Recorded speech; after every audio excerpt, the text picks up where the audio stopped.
வணக்க நண்பர்களே, இந்த வீடியோவில் நம்ம என்ன செய்தி பார்க்க போகிறோம்னா, இசையமைப்பாளர் ஹாரிஸ் ஜெயராஜ் வீட்டு நாய் கடித்து வாலிபர் காயம், மருத்துவமனையில் அனுமதி.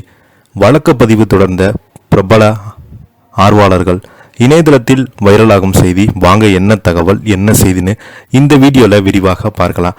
அதற்கு முன்னாடி முதன் முறையாக நம்ம சேனலை ஃபஸ்ட் டைம் பார்க்குறீங்கன்னா சப்ஸ்கிரைப் பண்ணாதவங்களாம் சப்ஸ்கிரைப் பண்ணிக்கோங்க. பெல் பட்டன் சிம்பல் அமைக்கி நம்ம சேனலோட நோட்டிஃபிகேஷனை எனபிள் பண்ணிக்கோங்க. நாங்கள் போடுற வீடியோ எல்லாமே உங்களுக்கு உடனுக்குடனே வந்து சேரும். வாங்க என்ன தகவல் என்ன செய்தின்னு இந்த வீடியோவில் விரிவாக பார்த்து தெரிஞ்சுக்கலாம். பிரபல இசையமைப்பாளர் ஹாரிஸ் ஜெயராஜ் வளர்த்து வரும் நாய் கடித்ததில் சாலையில் சென்ற வாலிபர் ஒருவர் படுகாயமடைந்து மருத்துவமனையில் அனுமதிக்கப்பட்டிருக்கிறார். சென்னை வலசரவாக்கம் பகுதியில் இசையமைப்பாளர் ஹாரிஸ் ஜெயராஜ் வசித்து வருகிறார். அவர் தனது வெளிநாட்டு ரக நாய்களை வளர்த்து வருகிறார். இன்று காலை அந்த நாய் எதிர்பாராத விதமாக சாலையில் சென்ற ஆதித்யா என்ற வாலிபரை கடித்ததில் இதில் ஆதித்யாவின் வலதுகை மற்றும் விரல்களில் பலத்த காயம் ஏற்பட்டுள்ளது. காயமடைந்த ஆதித்யா உடனடியாக அருகில் உள்ள தனியார் மருத்துவமனையில் சிகிச்சைக்காக சேர்க்கப்பட்டார். அங்கு தீவிர சிகிச்சை அளிக்கப்பட்டு வருகிறது. இந்த சம்பவம் அந்த பகுதியில் பெரும் பரபரப்பை ஏற்படுத்தியுள்ளது.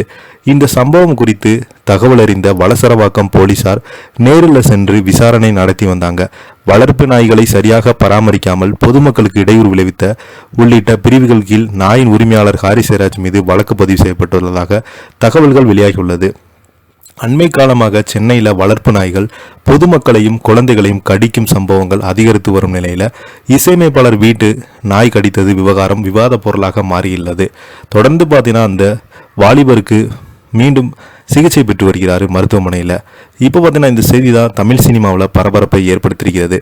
இதை பற்றி நீங்கள் என்ன கீழே உள்ள கமெண்ட் பாக்ஸில் மறக்காமல் பதிவிடுங்க. இந்த வீடியோ உங்களுக்கு பிடிச்சிருந்தா லைக் பண்ணுங்கள், ஷேர் பண்ணுங்கள், கமெண்ட் பண்ணுங்கள். நன்றி, வணக்கம்.